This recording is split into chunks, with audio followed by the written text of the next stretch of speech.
আচ্ছা ঠিক আছে, এখন ভালো নাই কেন বা কি হতে পারে? অভিযোগটা কেন?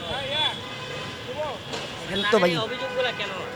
মূলত ওনারা ভালো নাই কেন এটা তো আপনারা ভালো করে জানেন। ওনারা হচ্ছে আগে মনে করেন যে লুটপাট করছে, মনে করেন মানুষের চুরি করছে, ডাকাতি করছে, সব কিছু লুটপাট করে নিয়ে গেছে, এখন তার পারতেছে না। ওনার কথার ভাষা হিসেবে আমি বুঝছি যে উনি আওয়ামী লীগের দোসর। আওয়ামী লীগের দোসর না হলে উনি এই সরকারকে মনে করেন একটা বিভ্রান্তিকর মধ্যে পালাইতো না। উনি যেভাবে বলছে আগে ব্যবসা বাণিজ্য ভালো ছিল, আগে করতে পারছে, এখন করতে পারতেছে না। আগে অটো চালায় উনি 1000 টাকা 1200 টাকা কামাইছে, এখন ওনার 400 500 টাকা কামাইতে ওনার কষ্ট হচ্ছে। তাহলে এতে কি বোঝা যায়? উনি হচ্ছে স্বৈরাচারের দোসর।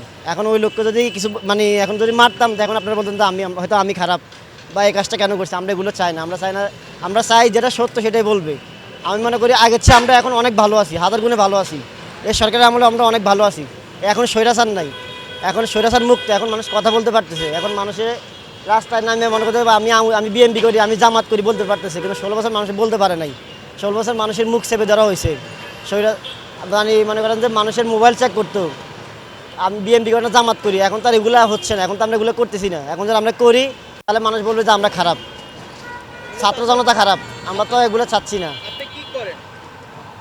আমি একটা জব করি আর কি, চকবাজারকে জব করি। আমি 24শে জুলাই যোদ্ধা। তো কোন দল নিয়ে কাজ করতেছেন? কোন দলে আছেন? আমি মূলত আগে আপনার গণঅভ্যুত্থানের পর আগে আর কি আমি বিএমপি রাজনীতি করতাম আর কি। আমি বিএমপি শ্রমিক দলের রাজনীতি করতাম। বাট এখন গণঅভ্যুত্থানের পরবর্তী যেহেতু আমরা দেখতে পারতেছি হয়তো আমাদের জুলাই যোদ্ধাদেরকে নিয়ে অনেকে হয়তো মূল্যায়ন করতেছে না। আমরা নাম বলতে চাচ্ছি না আর কি। হ্যাঁ, তো সেই হিসেবে আমি এখন ভাবতেছি, আমি এখন কোনো দলের মধ্যে নেই। আমি বলতেছি আমাদেরকে নিয়ে যারা ভাববে, আমাদেরকে যারা কাজ করবে, আমরা তাদেরকে সমর্থন দিব, আমরা তাদেরকে তাদের সাথে তাদের পাশে থাকার চেষ্টা করবো আর কি। এখন আমরা হয়তো কোনো দলে নেই আমি। কারণ আপনাদের মূল্যায়ন করছে না, কারণটা কি? মূল কারণটা কি? মূল্যায়ন করতেছে না হয়তো। আমরা চাচ্ছি আর কি আপনার হানা বোর্ড হোক, আমরা হানা বোর্ড হোক। হানা বোর্ড হলে আমাদের জুলাই সনদটা বাস্তবায়ন হোক, তাহলে আমরা জুলাই যোদ্ধারা ভবিষ্যতে হয়তো ভালো থাকতে পারবো, দেশের মানুষ ভালো থাকতে পারবে। এখন হচ্ছে আপনার হানা বোর্ডের মধ্যে বিএমপি বেটও দিতেছে। তা আমার প্রাণের সংগঠন, আমার প্রাণের দল বিএমপি। আমি যে দলের জন্য আমার রাজনীতিক ক্যারিয়ার হিসেবে যখন থেকে রাজনীতি করি, আমি বিএমপি রাজনীতি করি। বিএমপি নির্যাতিত নিপীড়িত দল হিসেবে আমি বিএমপি করতাম। এখন দেখতেছি বিএমপি আমাদের অনেক কিছুর মধ্যে বিএমপি বেটও দিচ্ছে। দেখা গেছে আমাদের হানা ভোটও বিএমপি চাচ্ছে না, জুলাই সনদ চাচ্ছে না। সেই হিসাবে আমি এখন বিএমপির আচ্ছা, বিএনপি তো দাবি যে সংবিধানে হানা ভোট বা গণভোটের কোনো ইয়ে নাই। তাহলে আপনি সংবিধানে যদি হানা ভোট না থাকে, তাহলে জিয়াউর রহমানও তো হানা ভোটের মাধ্যমে তিনিও ক্ষমতায় আসছিল, আমরা এতটুকু জানি।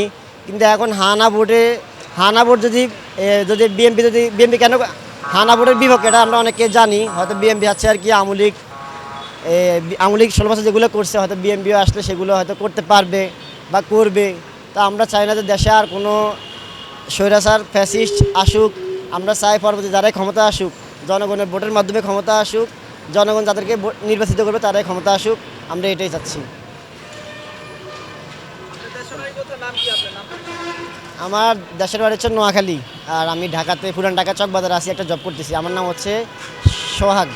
সোহাগ। জি।